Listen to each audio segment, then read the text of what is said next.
What's up, everybody? Welcome back to the Blue River Bow Hunting Podcast, episode 74. I'm pretty excited about this one, actually. I've been wanting to ask my guest for a while to join me on here because he's just kind of got a cool vibe with him, and I follow a lot of his socials and YouTube and all that kind of stuff. But Brad Strope, what's going on, man? Hey, not a lot. Thanks for having me, Brett. No problem, man. I see you all the time on socials and stuff, and with you being the lead for Blocker, and I'm obsessed with Blocker, made it quite easy to want to have you on.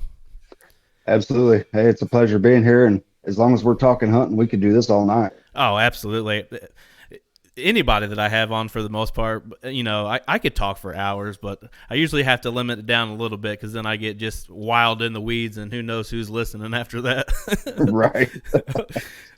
For somebody that doesn't know you, Brad, introduce yourself a little bit.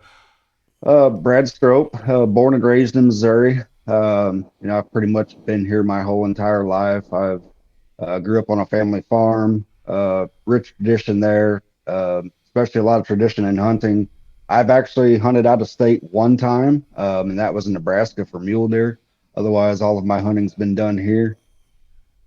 That's pretty cool, though. I mean, what kind of traditions are you talking about? Did you guys have like a tradition that you did, like something particular during hunting season, or like you went to breakfast at a certain place opening day or something like that?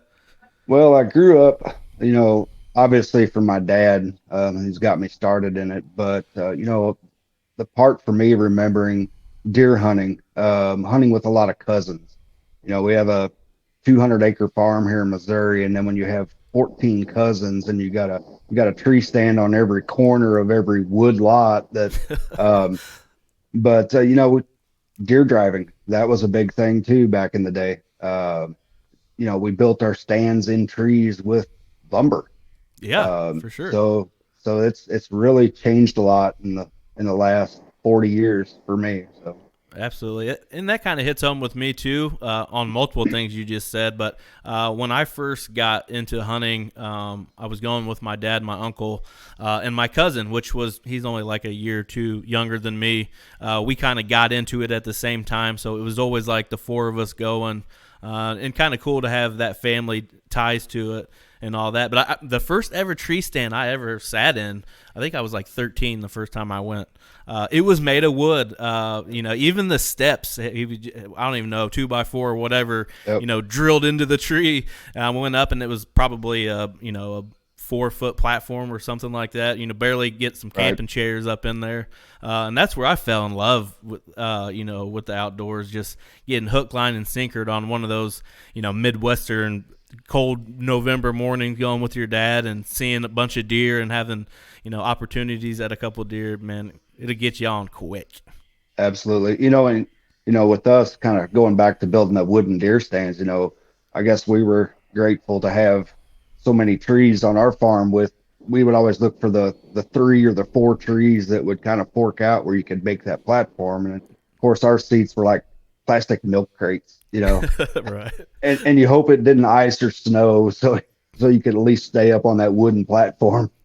Yeah. After my whole debacle this year with that big deer I shot and it didn't end up killing, I kind of went back to, all right, I'm scouting that afternoon. I had that whole week off, and I was like, I'm just going to scout my way in. I got to start from ground zero again and get back into this. And I ran into that same stand that I'm talking about, and I actually set up not too far off of that. I don't normally go into that spot, but it's all messed up now. Half the boards are missing, and it's all growed into the tree. But kind of cool little look back going past it, even now, seeing it now. Oh, absolutely. I think when I'm out scouting, I have to pass by every one of those old tree stand locations because there were so many deer, and that was back in the time when, it wasn't about horn hunting. It was about meat in a freezer. Mm-hmm. And, I still go by all those, and it's kind of a bittersweet. I want to see them, and stand there and look at them and think about the memories but where a better place to scout than places you've already killed a lot of deer. Absolutely, for sure. This is actually, I don't even know if it still produces apples or not, but it used to be. That's what we called it, was the apple tree, because there was a tree close where it was actually dropping apples and everything. And I just kind of got a chuckle thinking that later on, walking past it, like we called this the apple tree. I wonder what my dad was hunting close to the apple tree for. You know what I mean? Right. Like he wasn't stupid, but then again, I wouldn't want to be too close to that. I don't know how the DNR views that sort of thing if you're just sitting by an apple tree. Yeah, I think that's probably going to be specific state by state. Yeah, for sure. And it's sad that I don't even really know that, but I don't. When it comes to that, we're not allowed to bait. So Right. like I stopped putting minerals type of stuff out like in July, because I don't even want it to be even close to an issue when something rolls around, because they will nab you on that. They'll test the soil on you here in Indiana. Yeah, well, here in Missouri, we can't bait. Any kind of supplemental feed or anything has to be out of the woods 10 days prior to opening of season. And I mean, like every little kernel of corn has to be gone. But we can do mineral year round Oh, that's cool. Well, as let's long as let's it doesn't have a food source inside of it. yeah, that's good. Let's talk about Missouri. It's it's grown really fast on me. I don't know why I never went that direction when going out of state for deer hunts earlier, before I really started branching out. And we were talking before we hit record about watching old shows and stuff like that, and Right. I don't remember Missouri being that big of you always see the Illinois and the Ohio's and all that stuff on that sort of back in Right. the day on the Outdoor Channel. Do you think Missouri's still a hidden gem? Absolutely. But the word's getting out. I would put Missouri in the top five states as far as a destination big buck hunt. A lot of that it depends on the terrain and the part of the state. Right. Everybody, all the property north of Interstate 70 that runs pretty much through the middle from St. Louis to Kansas City. Everything north is where they generally get the bigger deer. And all of that is based off of the soil because of crops. They can grow so much, a better crop up there. Mm-hmm. But going back to when I was a child, buck tags were a draw. It was a lottery. You couldn't just go out and get a buck tag. Dang. There were several years that I hunted as a kid, even into my teenage years, that I couldn't shoot a buck. Um, but then it started growing in popularity, and the deer population started thriving. And now there's some big deer killed, especially in that northern Missouri. You get close to the Missouri and Iowa border. Everybody around us, Illinois, Iowa, and Kansas, is known for their big deer. Missouri is getting right there as well. Yeah, for sure. And what do you would you say it's the northern half that's getting the most attention? Because I feel like I'm not going to name where I'm going. You could probably figure it out. But the eastern half of Missouri is pretty tough. I've seen some pretty nice stuff over there. Oh, absolutely. And I mean, it's even getting better in southern Missouri. Um, it started out where the destination spot was northern Missouri. Public ground in northern Missouri is a hot spot, and it draws a lot of out of state attention. Mm-hmm. Um, but I think what has really helped Missouri as far as a state is some restrictions that they put in place, being one of those being the 4 point restriction, Yeah. having to have 4 points on one side to be a legal buck. Mm-hmm. Yeah, I think that helps out on your public land tremendously. And the place that I'm talking about that I've been, you can't shoot a doe there during gun season, which a lot of the gun hunters, most of them really don't care what they're going for. They just want some meat in the freezer. Not everybody, but you get what I'm saying. Absolutely, absolutely. Yeah. Yeah, you give Missouri some time, and I think we'll be right up there with the rest of the big states as Mhm. far as a whitetail destination. Yeah, I didn't realize. I don't know. I don't know why I've always kind of just like looked over Missouri, but even some of the parts that I've scouted over there, looks like waterfowl is pretty deep in tradition over there. It is. There's a pretty big fly zone, a big flyway, and there again, it's more of a northern Missouri, kind of that between St. Louis, Kansas City, even on up into Iowa. Yeah, it looked really nice through there where I was at, and looked like the DNR was actually doing quite a bit to provide for a waterfowler, even on public land. Oh, absolutely. Missouri Department of Conservation does get a lot of bad feedback, but they do some good things. Not every state can be great with it, but they just have to put their money into the resources that they have at the moment. But they've done a lot, even for the wild turkey. Back when I was a child, there was a time where I mean, you just didn't see wild turkeys. Hmm.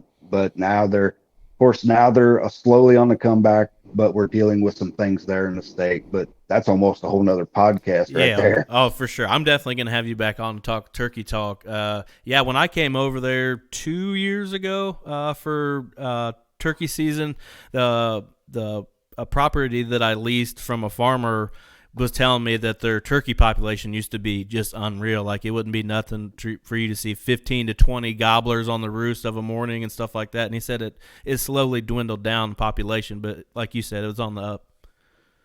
Oh, absolutely. And there's a lot of factors going into that. Mm-hmm. But like I said, we could talk turkey all night, and I'd be all right with that. All Um, right. but yeah, I mean, you know, I'm starting to see more of them, and it's getting me excited because spring is right around the corner. Oh, I can't freaking wait. You were talking a little bit about the Missouri DNR as a whole. Do you think they handle the state pretty well? They do. There's some federal activity that goes on too because Missouri does have quite a bit of public ground in the Mark Twain National Forest, Mm-hmm. and that's northern Missouri. There's some here in central Missouri, not far from me, and then you get down in southern Missouri, especially like the southeast part of the state. There's quite a bit of Mark Twain National Forest down in there too. But yeah, the conservation department, we have uh, a lot of rich history with that conservation department where they, in the past have done a lot. They always try to seek out some of the better biologists, um, you know, and as far as wildlife, I mean, it's, obviously they're looking at other animals, but they seem to put more into the wild turkey, and whitetail as well. Mm-hmm. Yeah, we have to fill out a lot of surveys here in Indiana, and I just filled out my deer survey for this year. So if you're listening to this, you haven't done it yet, go fill your deer survey out for Indiana.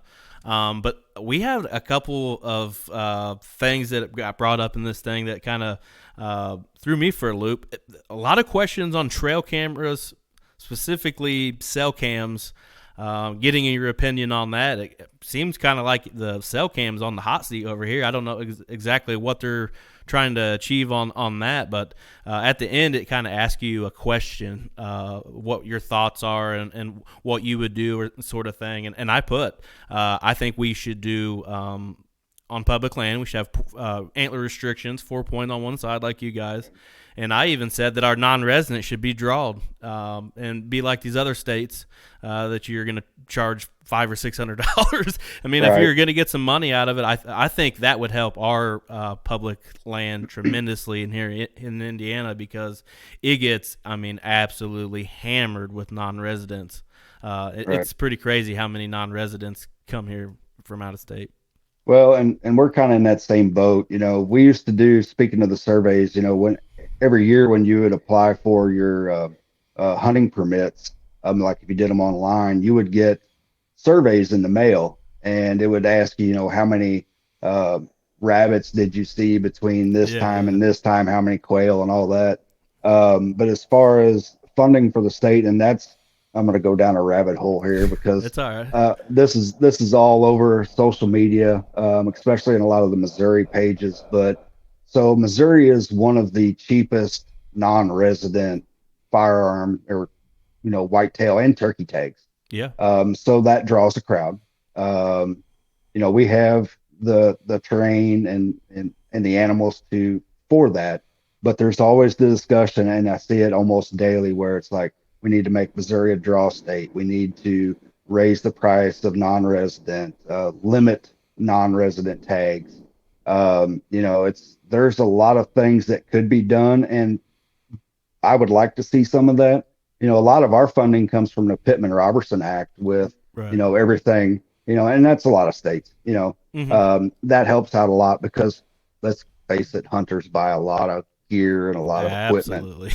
Um, but I think that they're going to have to do something because we always talk about. I was a hunter ed instructor, and one of the things we always talked about was the carrying capacity of wildlife versus the the landscape. We're almost to that point now where we almost have to look at that as a state with the hunters. At what point are we going to be at that carrying capacity? Right. So I would say probably in the future, there's probably going to be some changes made in Missouri. Yeah, and maybe I'm too harsh when I say that. Even I don't know. I just want our public land to be better for people that lean Right. on public land that much. And I'd like to adventure. I don't do too much public land in state, but I go out of state. I go to Missouri. That Right. would definitely affect me if they went to a draw. Which I don't know. Maybe a middle ground on some of that is they only sell so many non-resident license before you can't buy no more. Right. And even as a private landowner, I enjoy hunting public land. Yeah, me too. Um, the Mark Twain National Forest, there's a pretty good spot here close to me. Um, but every year I see more and more vehicles there, and it's getting found. Hmm. It's about 20,000 acres spread off between two counties. But earlier I was talking about, as a kid you had to draw for bucks because there wasn't. You go back 10 years ago and you could actually take 3 bucks. Wow. You could take two during archery and one during firearm. And maybe that's an avenue. Maybe we need to go to a 1 buck state, and it's worked well for places like Ohio Hmm. and Iowa. But there's so many different things, and um, I'm going to go out on a limb here and say that with a lot of conservation departments, it's where they can get the most bang for their buck. If they can make money off of it, they're going to. Yeah, that's for sure. I would say that's kind of how ours is. I would imagine as much as they can get, they're gonna try to get it for sure. Oh, absolutely. So talk about the land that you're hunting. You said you had a 200-acre farm. Kind of lay it out for us. So here in central Missouri, we're kind of the rolling hills, a lot of river bottoms, a lot of valleys, a lot of crops scattered in through there. So our private property is not far from a river. I mean, it's not a huge river, but along that river is a lot of cropland. And some places where I hunt, you've got soybean and corn that's, as a crow flies, is less than a mile away. Hmm. A lot of rock structure, a lot of bluffs, things like that, or especially uh, around the river. So Missouri kind of lays out. So if you go north, it's more of the rolling, flat, not a lot of trees, crop fields, and things like that. But then when you Hmm. start going a little further south, you start running into like the foothills of the Ozark Mountains, and it'll start getting a little bit steeper. Um, but yeah, even where on the public ground, there's some spots in there where you go down into some of those ravines and stuff. You wondering if you need a flashlight in the middle of the day. It gets pretty steep. Oh, that's crazy. Yeah, over there where I was at on the eastern half, there was we checked out one piece of public. It wasn't very big, right along the Mississippi, Hmm. and I was like, I don't think so because I don't know for one how we're gonna get down there. Two, I don't know how we're gonna get anything out if we kill something.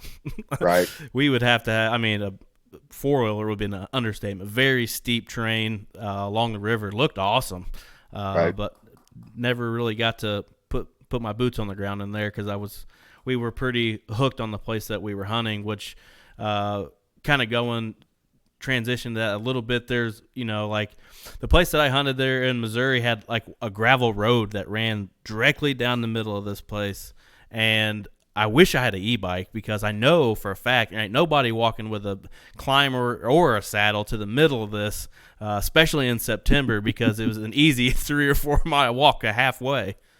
Right. Well, there's certain things in the industry that's kind of made hunters a little lazy. So, All right. um, so so yeah. I mean, and that's there again, that could be a whole nother conversation as talking about, going in and going out. But, it's, you know, an e-bike is a great option because you can get in there quieter, you can get in there a little more scent free. Yeah. So it's seeing more and more of them for sale all the time. Yeah, I know. I need to get me one for sure. What about stand locations? I know you're a little bit of a saddle hunter. We'll get to that here in a minute, full setup. But you have like lock-ons or ladder stands or anything like that on your private? Um, I do. There are some lock-ons, but I can tell you that I've not stood on one of those lock-ons in probably 5 years. Oh, okay. They're actually still in the trees. Hmm. It's so walking by those is some memories, and I've killed some great deer out of them. Hmm. But yeah, I'm totally 100% saddle. But as far as stand locations, we have so much different terrain. Whether it's rolling hills, a lot of hardwoods, a lot of cedar beds. So it's pretty much more of working pinch points and funnels, whether it's inside funnel, outside funnel, ravines. The one of the great things about living in the woods, it, acorns. We generally have a pretty good acorn population or an acorn crop. Except for this last year, it was spotty here in Missouri. Speaking of that, if you go and watch our video on our YouTube of our first hunt in Missouri when Adam was successful in taking a doe on public, you can actually in the first couple parts of that video you can hear the acorns dropping. Like I mean, it kind of messed with me at first. I mean, we hunt hardwoods here, nothing crazy big, but like it was just like raining acorns where we were at, and I Right. was licking my lips like, oh man, there's got to be a bunch of deer around here with this many acorns. Yeah. So with our farm, we raise cattle, so we have to be careful with acorns. And there's, a couple of years ago, without doing some scouting, even just around some of our hay fields, there was so many acorns on the ground. You could have swore you were just walking on a pile of marbles. Um, Wow. and, and yeah, it was probably the biggest crop of acorns I've seen. Hmm. Uh, Scouting. How exactly are you scouting this place? Obviously, there's a ton of it's off of experience and just hunting it for so long. But other than that, how are you scouting this place? So a couple things I do, and then I do it both on public and private. Obviously, it's whether it's some kind of mapping app, whether it's Onyx, Hunt Stand, HuntWise, something like that. So I'm looking at terrain bases, whether it's saddles, you know, points out on hillsides and whatnot. Hmm. But I think one method that I really enjoy, and I probably get the best feedback from it, is when it does snow in Missouri. Not a big snow, but a couple inches. That's when I like to be out in that woods just to see where the travel corridors are. You might see, a wintertime bedding area, um, but it gives you a starting point for looking for those other beds, and then obviously food sources. Right. Do you approach like those acorns like you were talking about? Do you approach that in an early October situation, trying to get on a buck? Oh, absolutely. But in certain areas, it makes it hard because, you could have 50 acres of just oak trees. It's do you pick the right tree? So you start from the outside and work in. But yeah, Hmm. absolutely. Never want to forget about the acorns. I don't know if you're like me. I like taking does like early as I can, opening day if possible. So just to Absolutely. get it out of the way. But I kind of take that approach a little bit, hunting some oaks. Actually, I have a water source close to a bunch of oaks. It makes a deadly combination early October. But I definitely take that approach on that. Oh, absolutely. And water is a big factor. It's one of my honey holes. We actually have a spot of it's like 40 acres that's separate from the main farm. Hmm. It's got a 10-acre hayfield on it. There's never been cattle on it, so it's kind of my honey hole. And it's like there's plenty of hardwoods and there's natural water inside of it, and they're not far from it. Guarantee. I bet you've killed one or two coyotes out of that cattle pasture, haven't you? Oh yes. Oh yes. Now you're getting me excited. That's something I've always really wanted to get into. I don't want to get into it because I know I'll just dive deep into it and then I'll be spending a bunch of money that I don't have because I got enough hobbies the way it goes now. But I really want to go on like a legit coyote hunt. It's yeah, it's so fast paced. I grew up as a trapper. My dad, probably my first outdoor outing was running trap line with my dad. So with seeing all the water animals, and he pretty much trapped water. I was the one that ventured into land and just seeing um those animals out there, and it's like I started back when I started predator hunting, it was either hand calls or you went to the cassette tape player Yeah, with the 25 foot of cable going to a speaker. But I love it because it's so fast paced, and you're calling them. It's kind of it ranks up there with turkey hunting and elk hunting. You're hmm calling an animal to get a response out of it to try and take that animal. And yeah, it's you was talking about waterfowl earlier, and I was like, nope. I've been asked to waterfowl hunt, and I am not doing it because it would just be another addiction. for And sure. so for me with predator hunting, and it's great too because I feel as a conservationist when I'm out there predator hunting, I'm not only protecting the neighbor's pets or protecting livestock, but I'm also protecting those other animals that I like to hunt, such as the turkey and the whitetail, the rabbits and squirrels and all of that, which Mm. in that ecosystem. But yeah, it's especially when you get two or three of them come in on you, or you get to see that first bobcat. Yeah, you're hooked. Oh, I bet. We just now started to get a bobcat population here really close to the house, actually. We've had some on trail camera about 2 miles or so from where I'm sitting right now, and I don't think people are happy about it, actually. I see a lot of posts from farmers and stuff like that, like freaking out because of, I mean, they brought them in. And then now all Okay. of a sudden they exploded, especially in southern Indiana, which is a lot of steeper terrain, Sure. thicker hardwoods. But up here where we're at, it's just so wide open. But it's why I don't have turkeys at home because my Yep. coyote population here is already through. You could walk outside, when it gets real cold out here, and it sounds like there's 50 of them out there. I mean, Yep. our coyote population is more than enough here. Oh yeah, and that's one of those animals that if you take a coyote out, you're freeing up that terrain for another coyote to move in, because they operate off of several different things, whether it be food, breeding, curiosity, fighting, but there's so many, they're very territorial, and so if you're out hunting, you'll never completely shut down the coyote population because once you take one out, there's another transient that's going to move in, and then they go into the breeding process, and they'll have anywhere from 5 to 8 pups a litter, and they're just like dogs. They have like a 62-day gestation cycle. Yeah, something Um, like that. yep. But yeah, it'll drive you crazy. I bet. And don't go diving down that waterfowl hole because then it gets into your deer time. I learned that lesson a long time ago. I got super deep into it, but I had to get back to my roots and chase these big bucks. Oh, absolutely. Let's talk about saddle hunting. How exactly did you get into saddle hunting? Well, for me, it was about the mobility side of it. With packing in some of the older style lock-ins that were made of steel, packing in the older style climbing stands that, they were heavy. So I was looking at, starting to really venture out into more public land. So I wanted to look at an avenue as far as getting in and getting out light without having to pack a lot of stuff. And by nature, especially, and a little bit later we talk about filming, I'm packing a lot of stuff in. I know Um, exactly what you mean.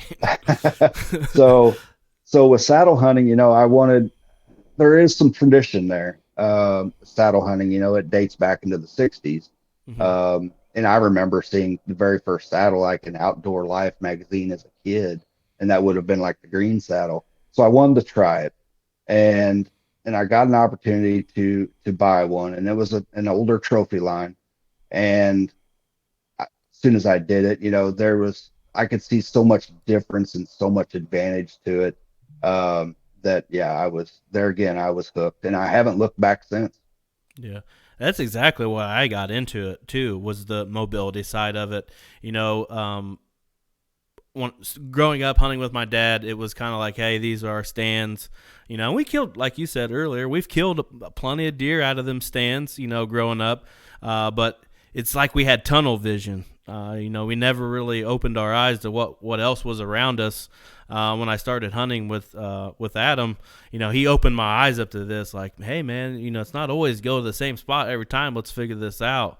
You know, and he kind of opened my eyes up to scouting my way in and stuff like that, especially on public land. You know, don't just say, oh, it looks like a deer might come through here. You know, really find your sign, and, you know, go like you're talking about, reading the maps on Onyx and stuff like that, finding buck beds and that sort of thing. But I wanted something that I could just go set up anywhere and was lighter, because I had a bunch of filming stuff to pack Right. into. Well, and I think, a lot of people have a misconception about saddle hunting, and I mean, it's not for everybody. Right. If you have a bad back situation, it could hurt your back even worse, Mm-hmm. as far as the pain wise. But I've also talked to people that have had back problems, and it actually had helped them. They were more comfortable up in the tree. One Mm-hmm. of the things that I really love about saddle hunting, um, once you're in a tree, you can use that tree for concealment. You can always keep that tree trunk between you and the animal. Mm-hmm. But if I set up in a, what could be a bad spot, I'm targeting a certain deer, and I've got trail camera intel of him coming in a certain place. If I need to tear down and move over 3 trees, I can do that. You can't do that very easy, like with a ladder stand, or even with some of the older lock-ons and sticks. Mm-hmm. What kind of sticks do you run with normally? I am 100% trophy line. Gotcha. Platform, saddle, sticks, all of it. Mm-hmm. And I am on their staff too, so There that you go. kind of that kind of helps. But and I've tried some other ones, but I'm really pleased with the product that Trophy Line sells, and I've not had any problems with it whatsoever. Yeah, my saddle is actually a trophy line. It's the Covert Light, or I think that's the name of it. Actually, I got like 4 of them now, but that's the one I normally use. I haven't tried their sticks out. I'll have to try one of those out. I'm such addicted to my XOP sticks, man. They're just so light and, you know, easy packable, and I ain't got to mess with a bunch of stuff. I'm not a big cord guy. You know, the cord on the sticks. I prefer the cam buckles. Yeah, I still use the cams. There's a lot of people that look for always. That's one thing about saddle hunters. They're always looking for mods, some kind Yeah, of mod they can do, right. whether it's to their saddle, their sticks, or whatnot. But I use Trophy Line has always done a two-step stick. They Mm-hmm. used to do a single step, which was adjustable. You could flip the step back and forth, and Mm-hmm. then they went to a permanent, double step. And I use a cableator with them, Mm-hmm. so I can get a little bit higher up in the tree. But another great thing about saddle hunting, if you only need to use 2 sticks to get to that cover, you only need 2 sticks. I Yeah. remember, back in the day, I didn't put my lock-ons platforms anywhere below 20, 25 feet in a tree. Mm-hmm. And, you look at some of the spots I hunt now, and I might be 16, 12 feet off the ground. So Right. wherever that concealment is. Yeah. And I would say, you know, kind of what you're talking about with the mods, I think that's another reason why I enjoy it so much. You know, saddle hunters, we're gear guys, and everybody does it Absolutely. a different way. And, you know, mods here and aiders, and, you know, trying to get the lightest setup that you could possibly can, and still being comfortable, you know, in that. And I think that a lot of people get turned away from saddle hunting when they try to go like the cheapest route they can. Right. And then it's not comfortable. Steps are heavy, platform's not comfortable, that sort of thing, and then they get turned off by it. But I think it's just you honestly get what you pay for when it comes to a lot of saddle hunting products. Oh, absolutely. And talking about the mods and everything, it's just another damn thing to carry into the woods. Right. But but saddle hunting has came such a long ways. When I first started, even just with this year at ATA, Trophy Line announced their their new sticks and their new platform and the weight of everything now, and that's what it's you see on social media where somebody's talking about selling a set of sticks or a platform or something, and their first question that comes up is weight. Right. Whether it's an old climbing stand or a saddle, if I'm going to hunt, I'm going to carry it into the woods. There's Yeah. probably times I need a wheelbarrow going into the tree. So All right. I've tried to be as minimal as possible here in the last two deer seasons. I think as far as bringing camera equipment in and stuff like that. I used to have, I can't remember what company it was. I think it was called Insight, was a backpack that I had. And it looked like I was going elk hunting or something. Every time I went to the whitetail woods, it looked like I right, was packing in for a week. right. Yeah, yeah. I think a lot of hunters, and that was tradition. Of course, back when I was a kid, we didn't even wear camouflage when we deer hunted. It was old green coveralls and you carried a sandwich in your pocket and now I'm going out to the woods. I've got a big backpack on my back and packing a bow, and I've got my saddle on. I've got my sticks and my platform on my pack, and you look back and it's like, do I really want to do this? But you know what? It sucks you in, and you just want to keep doing it because it's something you love. Oh, for sure. Once you kind of get that bug of filming stuff, that's a whole nother world. I mean, a lot of people, I talk to people like at work and stuff like that when they ask about the channel and the podcast and stuff like that, and they're like, well, couldn't you just take like a handy cam out there kind of thing, like a very small camera or just a GoPro? I'm like, I use a GoPro for like my interviews, like Right. you can get so deep into it, or you can barely dip your toe in it. That's kind of what's fun about it. But I jumped head first. Oh yeah. And you see some of these. I've been filming, self-filming primarily for, the last 10, 15 years. And there's guys out there in the tree, especially when you get into some of these big production, the TV shows and whatnot. There's 8 cameras in the tree plus a cameraman behind them or above them. But self-filming, and I guess that kind of goes in with saddle hunting, is it was a challenge. Mm-hmm. And then when you mix in filming with a saddle, it becomes even more challenging. Yeah. Yeah, I don't think people realize how hard that is, or some people may realize exactly how hard that is. I went with a Fourth Arrow satellite or whatever it's called, the camera arm, just for saddle hunting. And it kind of screwed me later in the year because I was so used to using it, and I sat in a lock on. When I shot my buck, I couldn't get him on camera because the arm wasn't long enough. Right.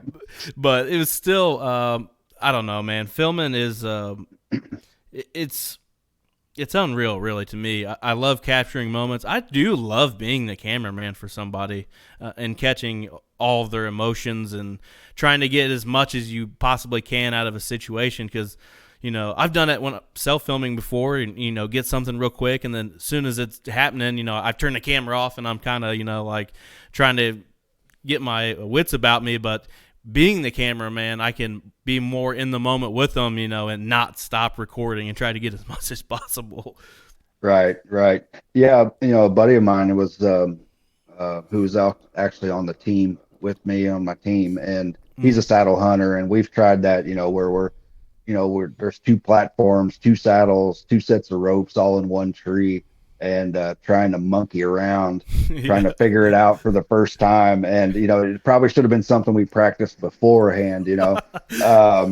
But yeah, I started out with a little cheap camera arm, years ago, and that little Sony with the little mini disc, the little cassettes. Hmm. There was no such thing as a shotgun microphone, just up there. And I thought I was big time, with that camera. I was like, I'm doing this, I'm filming hunts. And I looked at, was in storage getting some coyote hunting gear the other day, and I come across my old camera and some tapes, and it's like, that was way before YouTube or anything. There was no way to put that out unless you transferred it over to a CD, and of course, look at us run now. Um, Right. but with everything being digital, but and I did fourth arrow. I started out with a stiff arm when I was still doing the lock on stands, and now with the saddle, I'm doing a saddle setup. The arm, I can't remember the name of the one that I'm using now, but they don't make this one particularly anymore. It Oh, I was a got you. three piece. It was designed for more for saddle hunting.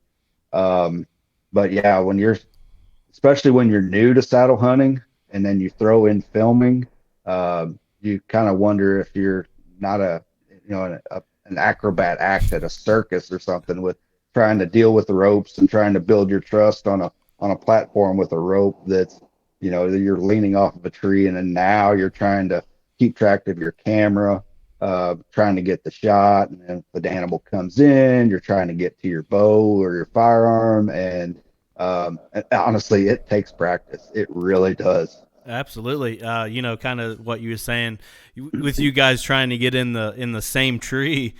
We did that a couple times this year, and there's got to be a trick to it. Like the last time that me and Adam did it, I think we only did it like twice before we were like, this isn't gonna work.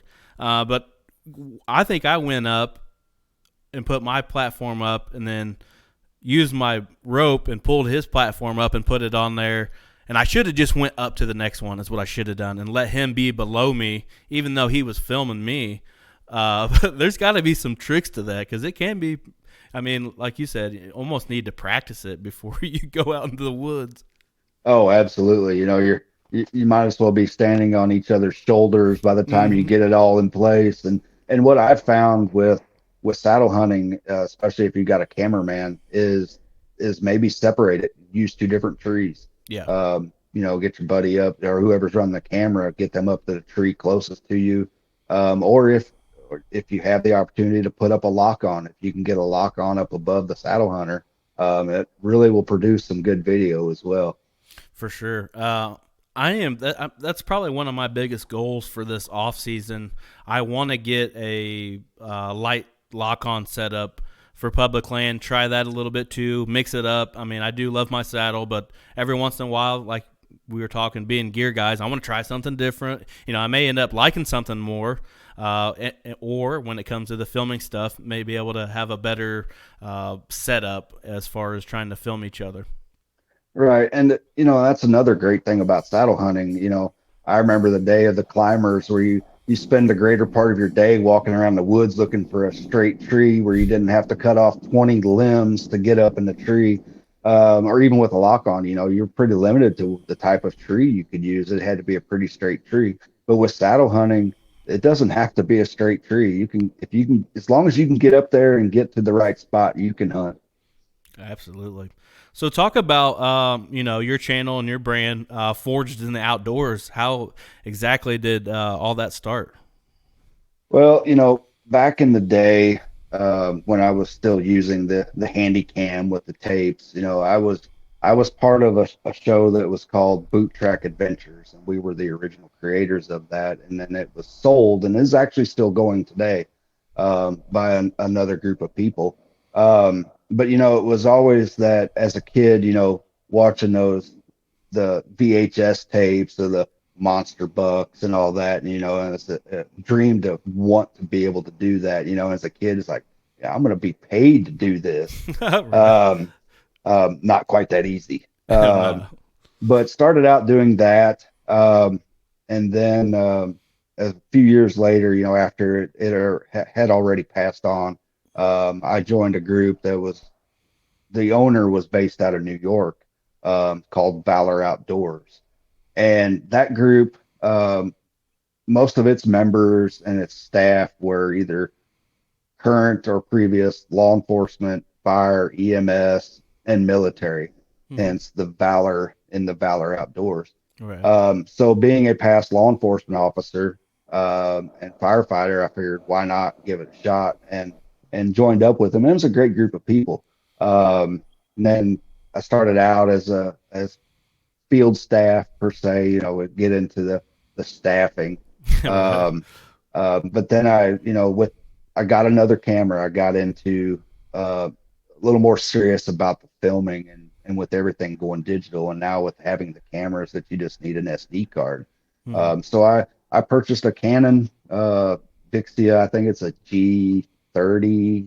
something like that, camcorder, shotgun mic, and all that equipment, and I just took off running. I was a field producer for them, which then later worked into being a market manager. So I was doing all their social media, I was getting all their sponsorships and partners, and taking care of all that, and it was growing. But it was a great group of guys. We had people on staff from all over the United States. The primary people were like New York, Indiana, Illinois, and we had a few down in Georgia. And Missouri, we had quite a few there as well. But I was like, as much as I love doing it, I still kept thinking about wanting to do my own thing.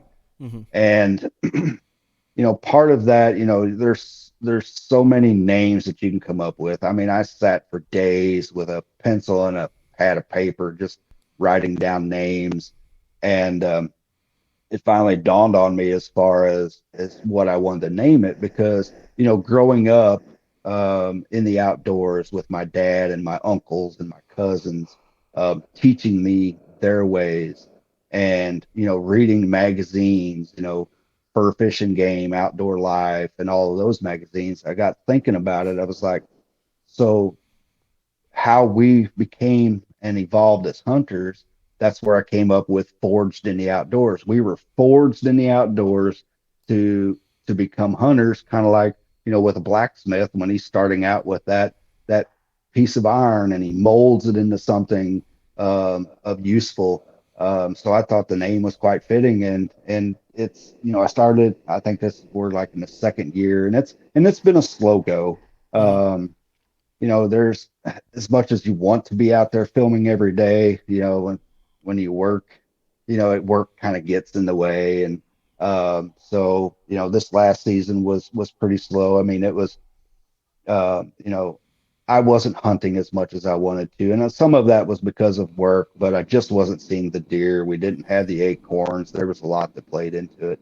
Hmm. Um, but yeah, the goal for that was to get on television, and then digital television come around. So now you've got everything streaming.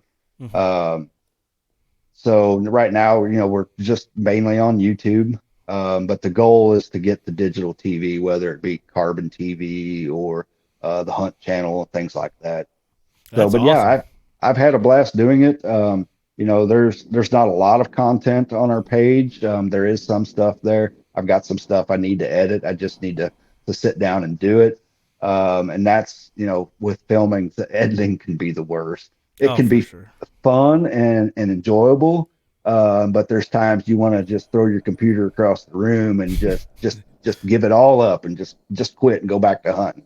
Um, and I've tried to step away from it. But once you get into filming, it's a part of it, and it's that drive to want to be able to capture that video, film those animals, even if you're not killing them. It's still just being out there with nature and being able to capture some footage with that, and being able to share that with others. And of course, now it's there's so many YouTube channels and so many people running around with cell phones with YouTube channels, and I think it's great. I like seeing the creativity of people, seeing the different things, whether it's Alabama, Wyoming, whatever state it may be.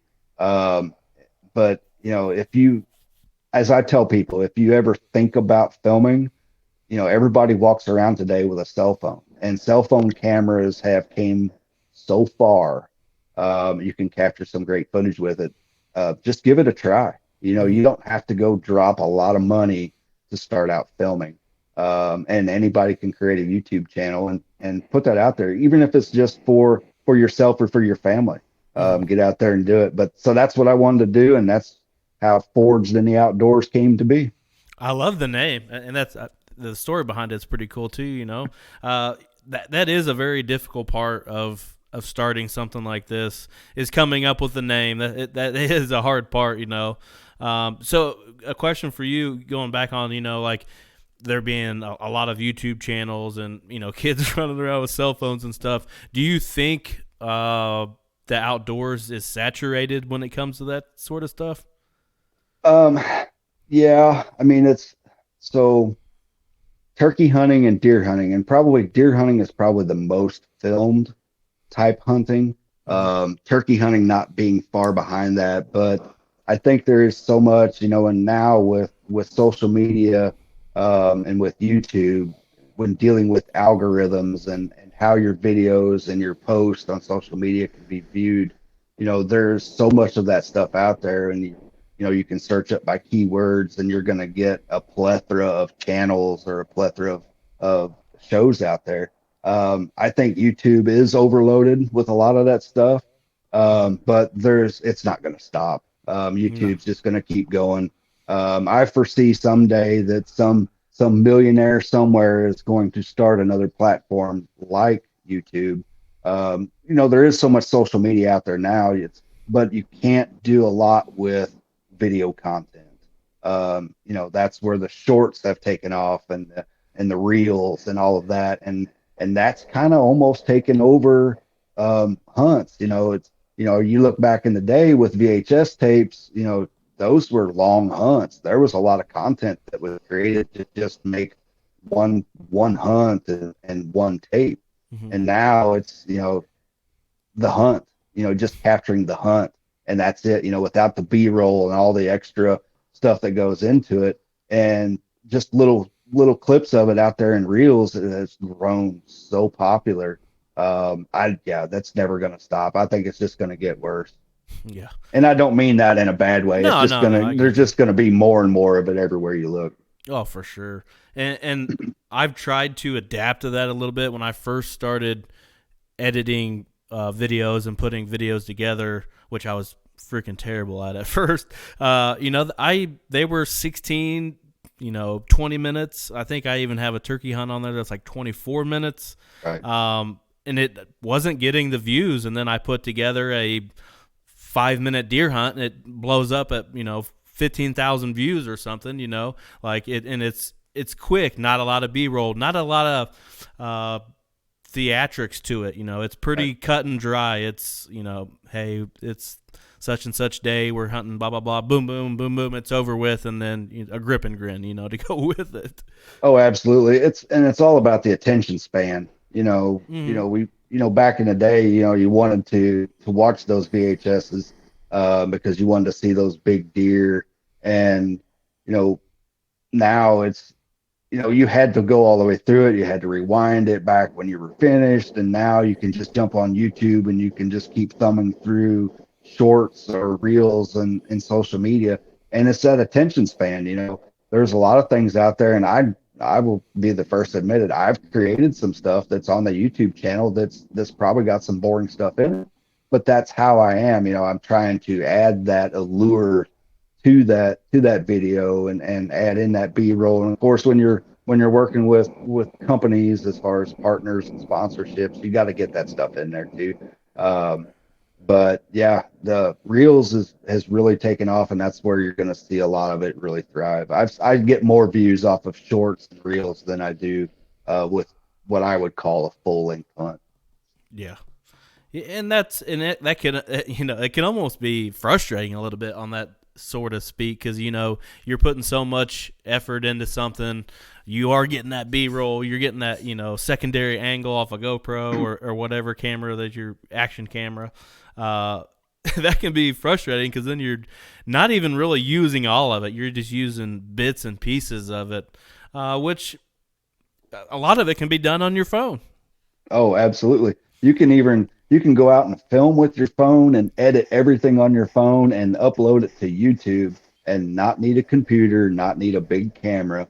And if you get the right hashtags or the right words, the key words in that video, it's going to get some views, and that's one of the things, and it's really a bad habit for me, especially if I put a reel out there every morning. I'm looking to see how many people have looked at it or watched it, and Right. and you're looking at the watch time, and there's so much that goes into it. But yeah, Mhm. it's a lot of fun, and I really enjoy doing it, and just sharing content. Just want to try to be creative and try to do things a little different than the next person. Yeah, that's the coolest thing about YouTube or TikTok, or not really as much Facebook and those other things, but definitely the more video side of things. Seeing everybody's creative side, me and you may have almost identical film when it comes to a deer hunt or a turkey hunt, but it's how we approach putting that spin on it and putting it out there. Everybody's just got a different creative eye, and it's pretty fun to see everybody's side of things, really. Absolutely. And it's, for everybody out there that's going to watch this, it helps when you share those videos and those things. So we can get those views and all that, right? Get Right. our content out there. But it's, there's a lot of pleasure in it. Just knowing that somebody has watched my video, and then you see that amount of whether it's the thumbs up or the hearts from TikTok, seeing that somebody actually, you hope that they actually liked it. And Right. but yeah, it's just there's a lot of pleasure from sharing it. For sure. And I've even been like last year at the Deer and Turkey Expo working for Exact Archery. Had a few people that must have seen one of our videos or saw the podcast somehow. Local people, and like, hey, you're Brett, right? Like, yeah. How you know who I am? Oh, yeah. And then put two to two together. That's kind of a cool story too. Oh, absolutely. Yeah. So, is it just you in Forged in the Outdoors, or do you have other team members with you? We do have a small team. It's kind of split up between pro staff, which would be a promotional staff to help share the stuff and draw some attention to the pages. And then there are some other cameramen, some field producers that are. I originally started out, I wanted to keep it Missouri based. Mm-hmm. So some of the people that were with us over at Fort or at Valor Outdoors had came over, and so I started trying to find some more uh, people with cameras, some more field producers and content creators.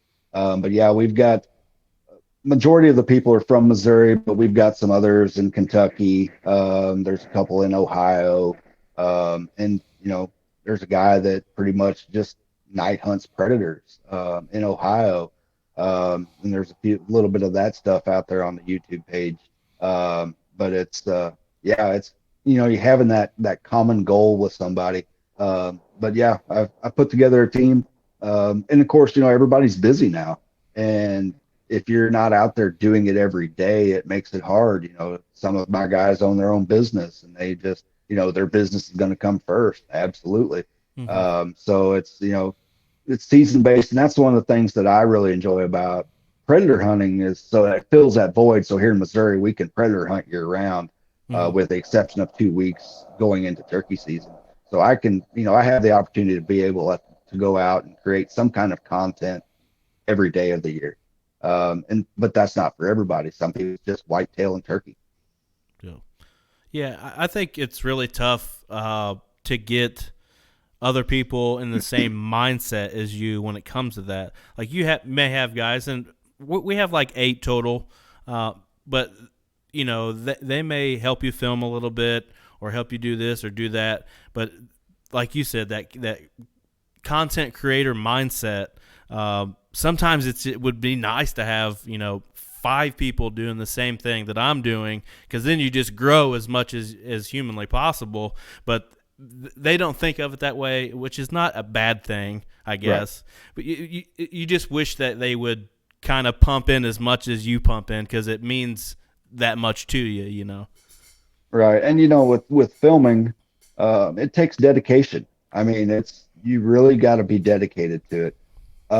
You don't need the biggest, fanciest equipment to really get started. Right. And graduate up to bigger and better things. But it takes a dedicated person who really wants to do it and can step away from just hunting. Because if you're just somebody who wants to just hunt, filming is not for you. Correct. You've got to be able to do both of them. And sometimes you're going to have to let animals pass. If you really want to do this and film, you've got to let some animals pass just because you can't get that video footage. Now, there's, there's always animals that gets taken off the film because, I mean, are you going to pass up a 180 All right. because you can't get it on film? No. No, no. But dedication. I mean, you really got to be dedicated to do this.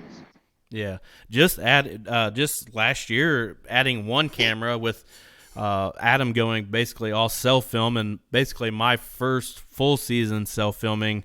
Just having two cameras almost like tripled our content, outgoing content, I guess, Oh, absolutely. especially for deer. Absolutely. Absolutely. I mean, turn that camera on once you leave the truck and turn it off when you get back. If you have the battery power, there's so much out there that you can capture. For sure. Ambassador program. You're the staff lead for Blocker. Exactly did you come into that role? So that actually originally, I started out on the ambassador program through Valor Outdoors. Most of our field producers were on staff there, whether it was for Blocker or ScentLock. And so as time went on through that program, I was just creating content, doing some Blocker things, putting it out there on my own social medias. And then the last time that they actually had done an Ambassador of the Year program or a contest or however awards you want to look at it, I was the Blocker Outdoor Ambassador of the Year. I have a love for Blocker. When I was able to afford my first set of Blocker gear, it was still scent Blocker. Mm-hmm. And I've been using it ever since. And because that love I had for the Shield, and have had good success with it. So over time, with my dedication into the program, then I was asked to take over the lead side on the Blocker Outdoors Mm-hmm. part of Nexus Outdoors. That's pretty cool. I didn't even really. Obviously, I hadn't been on Facebook in like 10 years or something like that. But I guess I just didn't realize how much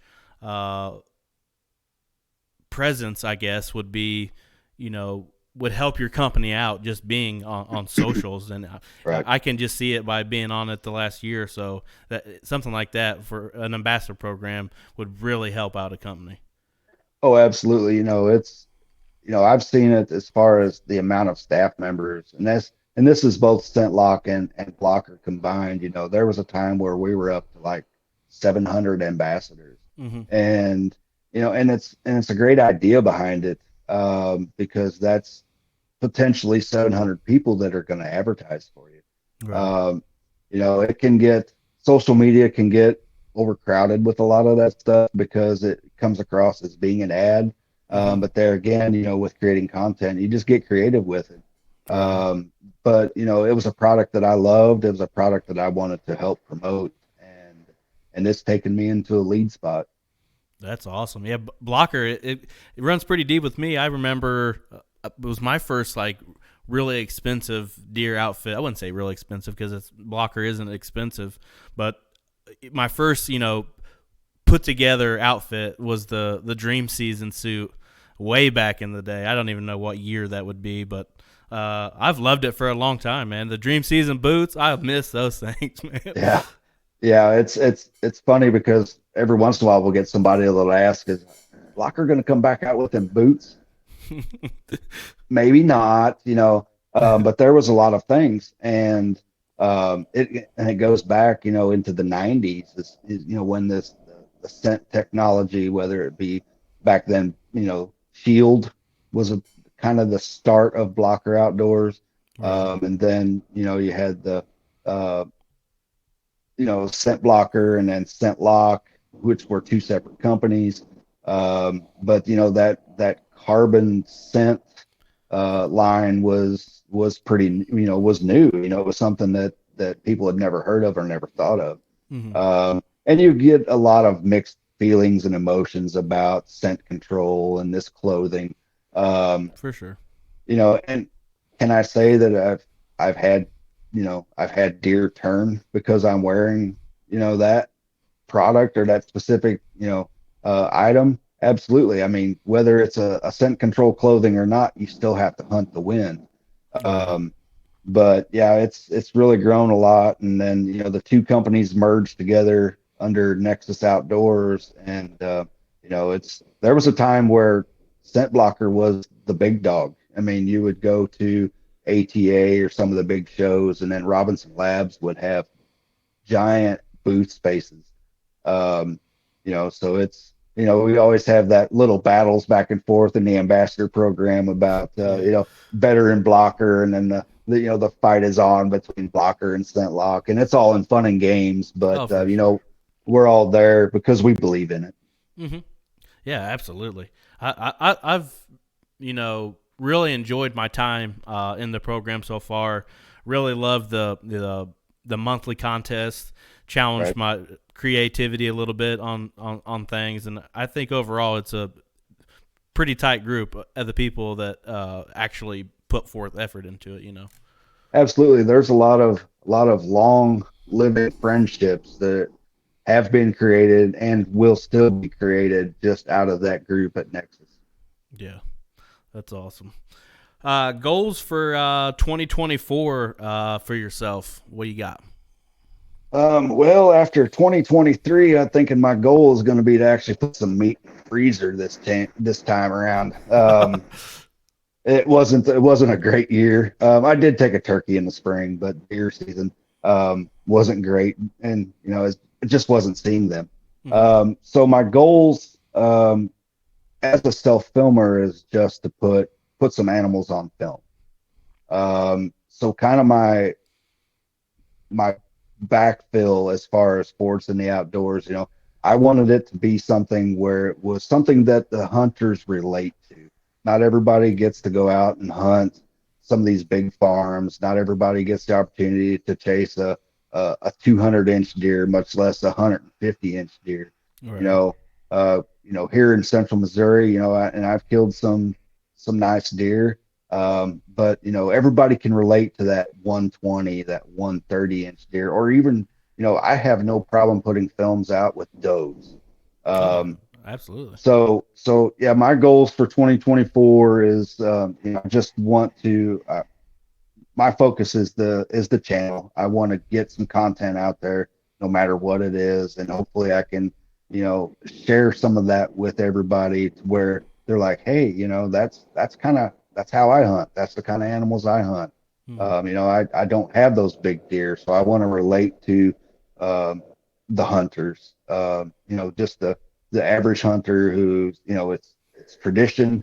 Uh, they're out there hunting meat and not horns or a specific trophy on the wall, because to me every one of them's a trophy. Absolutely. It's good to be transparent. It's good to be relatable. I think that's what drives people to watch your stuff. If Hmm. you act on there acting like you're the baddest dude on the planet, and more than everybody else, probably not going to work out too hot for you unless you paid for a lot of that stuff. But I think being the blue collar guy that's relatable to everybody, I think a lot of people will get on board with it. Absolutely, but I mean, it is nice to watch them videos of a 150, 160, 70-inch deer go down. Some of those guys, and I envy them that they get the opportunity to do that, Absolutely. or to be in a position where they can make money to do it, and that's their full-time job. Hmm. It's kind of jealous of that, but the goal is to get there to be somebody like that. But there's a lot of competition out there now. Yeah. So if it's just going to be YouTube, I'm all right with that. Me too. And like I've said before, I don't know if I've said it on here or not, but like being on YouTube, you're like that one video away from blowing up. It just has to be that one video, like you said, a 150 or a 170, or four longbeards going down at once, or something to get Right. somebody's attention. But once you break that threshold, I think it's basically all it'll help you out after that when once something blows up big like that. Absolutely, absolutely. Dream hunt, kind of dream hunt. What would you go on if you had to pick one hunt for a dream hunt?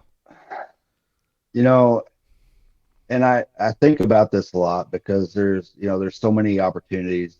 Here in Missouri now we have a bear season. We do have an elk season. It's a lottery. It's you You're got to right. draw for it because those animals were once here in Missouri. But thinking about the bull moose, thinking about the elk in Colorado or New Mexico, thinking about the bear in Michigan, New York, or wherever it is. But for me, I would want to go chase a red stag in New Zealand. That's always right there in the back of my mind. And whether it's with a bow or a firearm, I don't care. I just going to hunt a red stag. To me that would be that would the bucket list would be done. I'd be all right with it. Those things are huge. I didn't realize how big those things were. I can't remember whose YouTube channel I was watching not that long ago, and it popped up as like the next hunt to watch, and it was a red stag hunt. Them things are freaking huge. They are. I've always looked at them. You look at the antlers on an elk and then an antlers on a red stag, and to me, a red stag just looks like a white tail on steroids. Right. Just the way the structure of their antlers, and it's just something about that animal and being majestic. Now, I wouldn't turn down a trip to Africa, um, but yeah, red stag's it for me. That's awesome. Well, buddy, man, it's been fun. Absolutely. I'm definitely gonna have to get you back on here because I think we could probably do a whole hour on just turkey hunting. And here coming up, I'm gonna switch over. Maybe like the first uh, week of March will probably be my first go at Spring Thunder, as I call it, and have some people on talk some turkeys. We talk whitetails, every week on here. It's nice to Right. have a month or so of turkey content, get everybody fired up for the seasons and all that. But definitely gonna have you back on, buddy. Oh, absolutely. I look forward to it. When's your turkey season start? I have to. It's in April. I think it's like the Yep. third Wednesday in April here in Indiana. But my season is going to start the weekend of April the 12th. I'm going to be in Tennessee for their opener. Very next weekend, I'm going to West Virginia. Back home for Indiana, and then I get to join everybody up there in Michigan at a little camp we've kind of started up there. So I got about 4 states on my list right now. Okay. Yeah. So our Missouri season starts in April as well, and it's 3 weeks long. They actually did make some changes this year to the Missouri season with the all-day hunting. Used to before we had to stop hunting at 1 o'clock in the afternoon. Right. Now on private property, you're allowed to hunt till dark. So that'll be different, and it's a lot of people use vacation time for turkey season, like I do it for turkey season Oh, and for whitetail sure. season. So now if given the opportunity, I can get finished with my work day and I can still maybe go out and hunt turkey. So it'll be exciting to be able to do that and definitely different. So Oh, for um, sure. yeah, looking forward to that. Not to continue this conversation because we're about to wrap things up, but you said that you'd only really hunted Missouri. Do you have any other plans to go out of state at any point? Um, all of them. um, Realistically, I do. I mean, there's always those thoughts. I've been not to put anything down about whitetail or turkey. I absolutely love hunting them. But hunting coyotes is kind of taken over. I mean, that's kind of my new addiction, and I would I would pick coyote hunting over deer hunting um, all year long. Now, turkey'd be a little tough because that's still Yeah, that yeah. call and response and all that. But yeah, I mean, as far as predator hunting, I'd love to hunt the West. New Mexico, Arizona, Utah, up into there. But as far as whitetail, I love the opportunity to hunt Kansas and Iowa and Illinois and Kentucky and all those states. And there may be something in the future. It's just putting it all together, and with some states, you gotta build up those points for those draws. So, Yep. uh, but yeah, there's a lot of states, and hey. if I could get the opportunity to hunt in New York, I'd hunt New York. You know, if I get the opportunity to hunt Florida, I'd hunt Florida. Yep. It's just that's in my blood. Oh, for sure. I'm gonna have that. Florida is probably gonna be on my list for next year. I'm gonna try to go ahead and go knock an Osceola down. Start that list for the Grand Slam. It's Yep. definitely. I want to do it. Hopefully, I can do it before I retire. But the year I retire, I'm doing it all in one season. I'm doing it. I'm going all Yep. out. Yep. I'm right there with you. I'd love nothing more. Heck, if I could win the lottery, I would go to South America and chase the ocellated turkey down there. Um, Absolutely. that's a beautiful bird, but I think that's an expensive hunt. Yeah, I guarantee it. Well, man, it's been fun.